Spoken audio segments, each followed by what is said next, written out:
Hi, it's Kelly Scott here to show you what we're doing this week in the Forever Strong Finisher. Right off the bat, I'm going to show you the complete workout. You can do all 15 rounds on your own or with us this week. And then if you want any additional information, I have a complete tutorial for every move at the end of the video.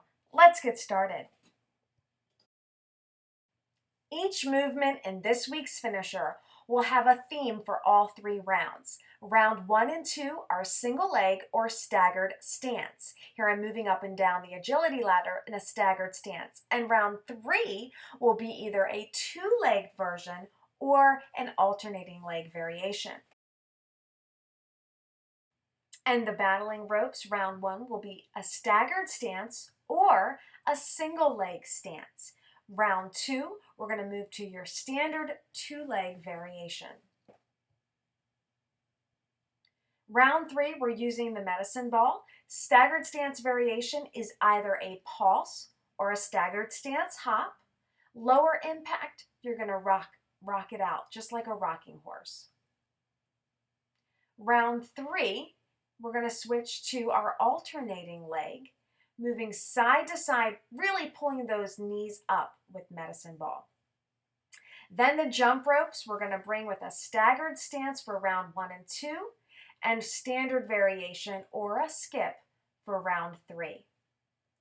Moving on to our kettlebell swings, you have several options for your single arm swing variation, the standard swing, the high pull, or a bottoms up clean. 2 rounds of that, 1 on each arm, and then you can end with hand-to-hand swings. This is your alternating side variation. So that's what we're doing this week. If you'd like to learn more about any of these moves, keep watching and have a great week. Couple of things, there's a lot of bouncing, so sports bras are recommended. And if you're going to do the high impact version, make sure that every time you land, you're going to absorb down into the floor on each landing, no matter which style it is. What we don't want to see is you just kind of boom, boom, landing flat foot. As soon as you spring up, come right back down into a deep knee bend. That's going to absorb the impact considerably. Okay, let's go through the steps for this week's finisher. The first step, what I'm going to do is I'm going to show you the high impact version, then I'm going to show you the low impact version, then I'm going to show you the no squat version. So we can take care of that for you. First is going to be box to box leaps. So I'm inside the first box, I'm going to come up to my toes, maintain a flat back, nice goblet squat form, except you are going to be on your toes. And go ahead and reach down and then reach into the box in front of you for each jump. Then I'm going to spring up as high as I can and land in the next box with my hands in the box in front of that one. So up, right back down. When you get to the other side and time is still going, you're going to reverse it. All right, got that? My thighs are already burning.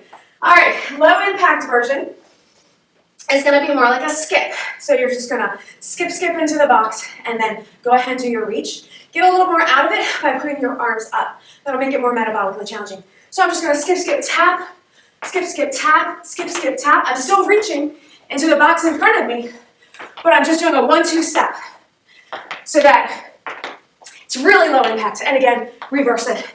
1, 2, and back down. Just because it's low impact doesn't mean it's not going to get your heart rate up. All right, so that's a lot of bendy knee stuff, right? And some of you guys don't feel so good with that. So we're going to do more of a hinge version on the movement.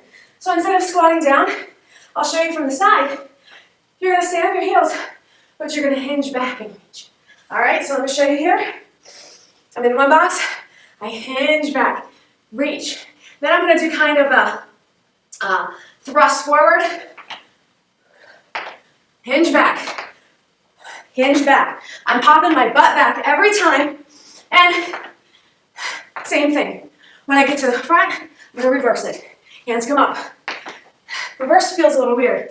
All right, there's your 3 options.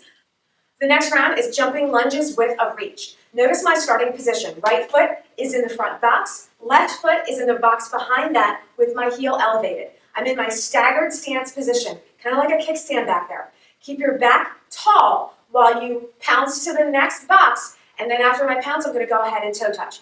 Pounce, toe touch. Pounce, toe touch. Both feet landing at the same time. Now I'm touching the toe in the front foot, and I'm making sure I'm getting a flat back as I do this. Very important. Some of you aren't going to be flexible enough to touch the ground without rounding. That's okay. You don't have to touch the floor if you can't. Most important thing is to keep a tall spine. So from my position here, I'm just going to go ahead and land in the pouncing position without touching the floor. Okay, it'll be more of a skipping style. For those of you who want the lower impact version, very gentle on your joints. You're going to start in your lunge position. And then, again, it's going to be back foot, front foot, tap. Back foot, front foot, tap. Faster. You want more out of it? Arms up. And then reverse it. There we go. All right, same thing. If you have knees that don't feel good with a lot of bend, you can modify this one as well to stay in more of a hinge position. Nice and easy, just galloping through and backwards. You can add speed to this to make up for the lack of deep knee bend. All right, so round 3, you're just going to switch legs in the lunge jumps and do a full round with the opposite leg. So this week, all of our progressions will have the same handhold style on the battling ropes. So you're going to start by keeping relatively soft knees, a nice upright back, and you really want to keep your arms very loose. There's no need to yank and slam as you're going through this movement. You want to learn how to power a wave through the ropes by making a gentle pumping motion through your hips. I'm pushing my feet into the floor. You see my elbows are close tucked into my body. My shoulders are down, and I'm trying to create a loose wave using that sports term follow through, getting the follow through in my body. You can pick up your intensity and your speed once you get the rhythm down.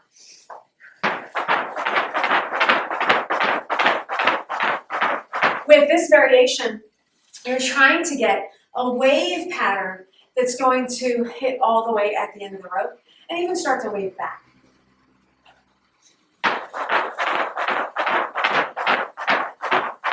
So we're going to do 3 rounds of battling ropes. You can do all 3 rounds with your standard variation, and that's fine.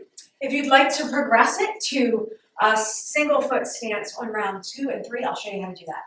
So first off, you're going to get into a lunge position, and then your back foot, you're going to make a little kickstand. So from this direction, it's going to look like this. Lunge position, tall spine, soft knees, kickstand. So that heel popped up off the ground. From there, in that kickstand position, same exact thing. You're going to move up and down, hit the ropes, and that front foot is going to be doing most of the work. So here I am. I still have nice loose arms, kickstand. Same thing. Trying to get that wave all the way through the ropes and back. So you can hold that position for the entire interval and then switch stances on round 2. One step up from the kickstand, you can add a jump or a hop to make it more of a jumping lunge. So you get your rhythm down, the kickstand going. Now, you can do this for part of the interval, and if you get tired, you can switch back to holding the position.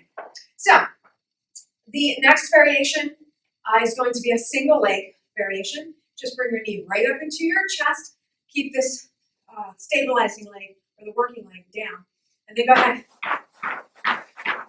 And you're going to continue through the interval on one leg.